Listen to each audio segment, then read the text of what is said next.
পাকা কাঁঠাল নষ্ট হওয়ার আগেই আজই শিখে নিন সারা বছর সংরক্ষণের 4টি গোপন পদ্ধতি।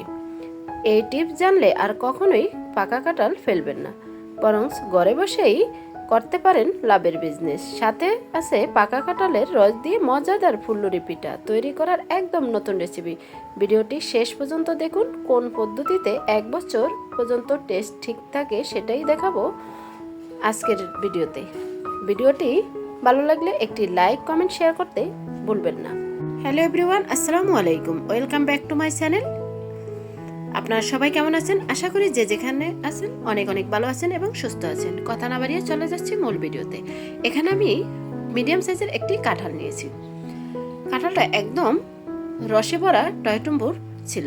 তা কাঁঠালটা আমি অফ ক্যামেরায় ভেঙে কোষগুলো খুলে নিচ্ছি একটি বলেতে। আর দেখতেই পাচ্ছেন কত সুন্দর কাঁঠালগুলো। আজকে কাঁঠাল 4টি পদ্ধতিতে সংরক্ষণ করব, আর সাথে মজাদার কাঁঠালের রস দিয়ে ফুলুরি পিঠা বানাবো। তাই ভিডিওটি লাইক দিয়ে শেষ পর্যন্ত দেখে একটি শেয়ার করে সবাইকে দেখার সুযোগ করে দিবেন। আর চ্যানেলে নতুন হলে চ্যানেলটি সাবস্ক্রাইব করে বেল অন করে রাখতে পারেন নিত্য নতুন মজাদার রেসিপি এবং টিপস পাওয়ার জন্য। প্রথমে আমি কাঁঠালের কোষের বিচিগুলো ছাড়িয়ে নিব। বিচি ছাড়াও সংরক্ষণ করলে পুরো বছর জুড়েও খেতে পারবেন। আর কিভাবে 4টি পদ্ধতিতে সংরক্ষণ করছি শেষ পর্যন্ত দেখুন, আশা করি খুবই ভালো লাগবে। এখন আমি কিছু কাঁঠালের কোষের বিচিগুলো খুলে নিব। বিচি ছাড়া প্রথমে আমি সংরক্ষণ করব। তা এক এক করে কিছু পরিমাণে কাঁঠালের কোষের বিচিগুলো আমি খুলে নিচ্ছি। বিচি ছাড়াও সংরক্ষণ করলে পুরো বছর জুড়ে খেতে পারবেন, একদম টাটকা থাকবে।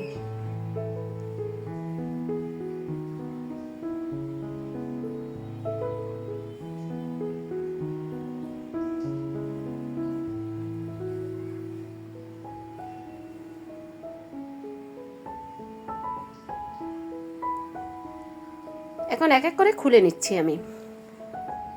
এখন সংরক্ষণ করার জন্য আমার লাগবে একটি বক্স আমি ভালো করে পরিষ্কার পানিতে ধুয়ে তারপর মধু ব্রাশ করে নিয়েছি। মধু দিয়ে কাঁঠাল এভাবে যদি ডিপ ফ্রিজে রেখে দেন পুরো বছর জুড়ে খেতে পারবেন, কোনো গন্ধ হবে না। ভিডিওটি স্কিপ হয়ে গেছে তাই বলে দিচ্ছি, হাতের কাছে মধু থাকলে অবশ্যই দিয়ে নেবেন। আর যদি মধু না থাকে চিনির গ্রামের বানিয়ে তার সাথে লেবুর রস দিয়ে তারপর বক্সটা একটু ব্রাশ করে নেবেন, তাহলেও হবে। এখন এক এক করে আমি বিচি খুলে নিয়েছি, যে কাঁঠালগুলো আমি বক্সে খুব সুন্দর করে সাজিয়ে নিচ্ছি। তাই এখানে এক বক্স রেখেছি বিচি ছাড়াই মধু দিয়ে। এখন আমি ঢাকনা দিয়ে রেখে দিচ্ছি। তারপর বাকি আবারও 1 প্লেট কাঁঠাল নিয়েছি, এগুলো আমি রস বের করে নিব। এখানে 4টি পদ্ধতিতে কাঁঠাল সংরক্ষণ করলে 3টি পদ্ধতির কাঁঠালগুলো পুরো বছর জুড়ে খেতে পারবেন, আর একটি পদ্ধতিতে রাখলে এটা জাস্ট 1 সপ্তাহে খেতে পারবেন। তার সবগুলো টিপস সহ বলে দিচ্ছি। এখানে আমি কাঁঠালের কোষের বিচিগুলো তুলে নিচ্ছি। তারপর আমি স্টিলের জাকা দিয়ে রসগুলো বের করে নিব।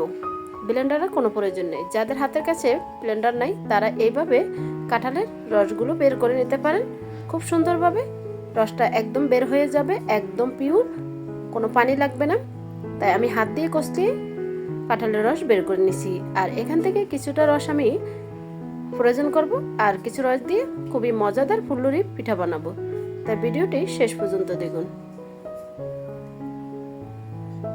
এখন 3 থেকে 4 মিনিট হাত দিয়ে ভালো করে কষলিয়ে আমি কাঁঠালের রসটা বের করে নিচ্ছি। এভাবে কিছুক্ষণ কষলিয়ে নিলেই খুব সুন্দরভাবে রসটা বের হয়ে আসবে। এখন কাঁঠালের সিজন, কাঁঠাল নষ্ট না করে এভাবে প্রয়োজন করে পুরো বছর খেতে পারেন। তাই খুব সুন্দরভাবে কাঁঠালের রস আমি বের করে নিয়েছি।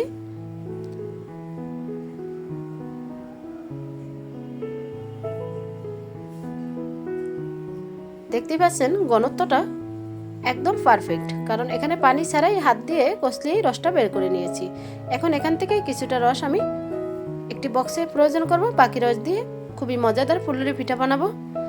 তাই প্রথমে আমি নিয়ে নিচ্ছি একটি প্লাস্টিকের বক্সটা অবশ্যই শুকিয়ে নিতে হবে, যদি ভিজা থাকে তাহলে কাঁঠালের রসগুলো নষ্ট হয়ে যাবে। তাই এক এক করে বক্সে আমি কাঁঠালের রস দিয়ে দিচ্ছি।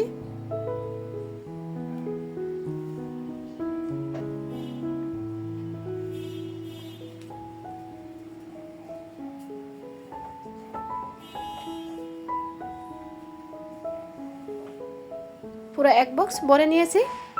আর বাকি কাঁঠালের রসের ভিতরে আমি এক এক করে উপকরণগুলো অ্যাড করছি। প্রথমে দিয়ে দিচ্ছি 2 কাপ ময়দা। আপনাদের হাতের কাছে ময়দা না থাকলে চালের গুঁড়া অথবা আটাও দিতে পারেন। তারপরে অ্যাড করছি 1 কাপ সুজি। তারপরে দিয়ে দিচ্ছি 1 কাপ গুঁড়ো দুধ। গুঁড়ো দুধ দিলে টেস্টটা দ্বিগুণ বেড়ে যায়, তার জন্য দিয়েছি। আপনাদের হাতের কাছে না থাকলে স্কিপ করতে পারেন। তারপর দিয়েছি স্বাদমতো লবণ, স্বাদমতো চিনি, 1 টেবিল চামচ বেকিং সোডা। এখন সবগুলো উপকরণ হাত দিয়ে ভালো করে মিক্স করে একটি ব্যাটার তৈরি করে নেব। আর এটা রেস্টে অবশ্যই রাখতে হবে, যেহেতু সুজি দিয়েছি। সুজি দিয়ে সাথে সাথে বানাতে যাবেন না, তাহলে কখনোই ফুলবে না। একটু রেস্টে রেখে দিতে হবে। এখন আমি জাল করা দুধ দিয়ে ভালো করে ব্যাটারটা তৈরি করে নিচ্ছি।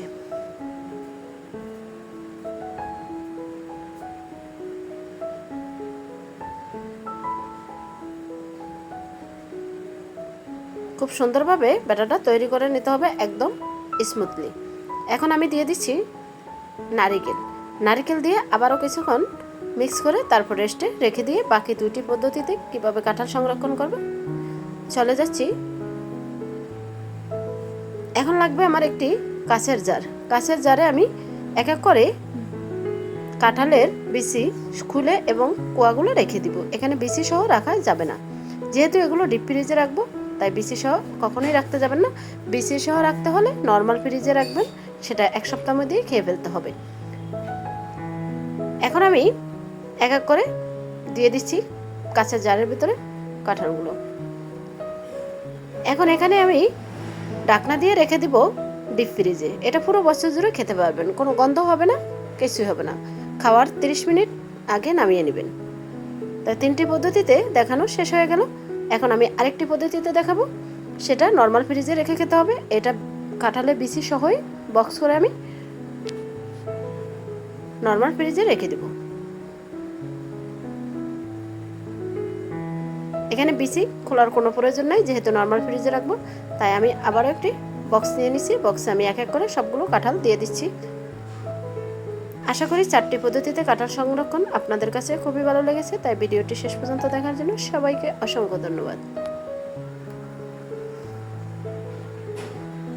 এক এক করে বক্সে ঢুকিয়ে এখন ঢাকনা দিয়ে আমি নর্মাল ফ্রিজে রেখে দিব। আর বাকি 3টি পদ্ধতিতে ওটা ডিপ ফ্রিজে রাখলে পুরো বছর আপনি খেতে পারবেন, কোনো গন্ধ হবে না, নষ্টও হবে না, খেতেও কিন্তু একদম ভীষণ টেস্টি লাগবে। তো এখন ঢাকনা দিয়ে রেখে দিচ্ছি। তারপরে চলে যাচ্ছি কাঁঠালের রস দিয়ে মজাদার ফুলুরি পিঠা বানানোর জন্য। এখানে 20 মিনিট রেস্টের পর তারপরে আমি আবারও কিছুটা নারকেল দিয়ে হাত দিয়ে মাখিয়ে নিচ্ছি। এখন চলে আসলাম কিচেনে। প্যান বসিয়ে দিয়ে দিচ্ছি পরিমাণ মতো তেল। তেলটা বেশি দিলে এই পিঠাগুলো খুবই ফুলকো হবে, তাই তেলটা একটু বেশি দিয়েছি। পুরোপুরি গরম হয়ে গেছে। এখন এক এক করে ছোট ছোট বল আকারে পিঠাগুলো দিয়ে দিচ্ছি। দেওয়ার সাথে সাথেই ফুলে উঠছে, দেখেই বুঝতে পারছেন।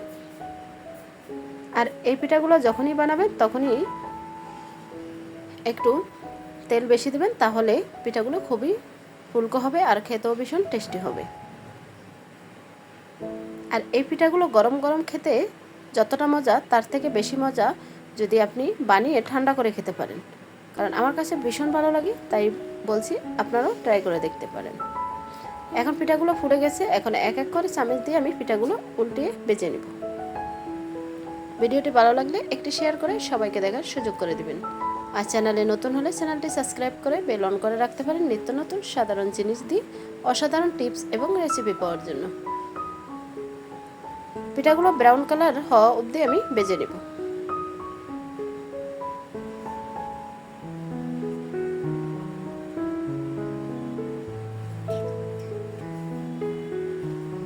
পুরোপুরিভাবে পিঠাগুলো ভাজা হয়ে গেছে আর কালারটা মাশাআল্লাহ কত সুন্দর আসছে, দেখেই বুঝতে পারছেন।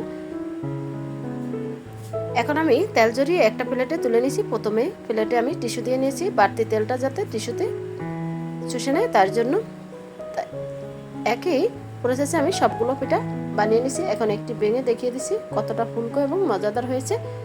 আজকের মতো এখানেই বিদায় নিচ্ছি। আবারও দেখা হবে নেক্সট কোনো রেসিপির সাথে। ততক্ষণে আপনারা সবাই ভালো থাকবেন, সুস্থ থাকবেন, নিজের খেয়াল রাখবেন, পরিবারের খেয়াল রাখবেন, আর সবাই সবার জন্য দোয়া করবেন।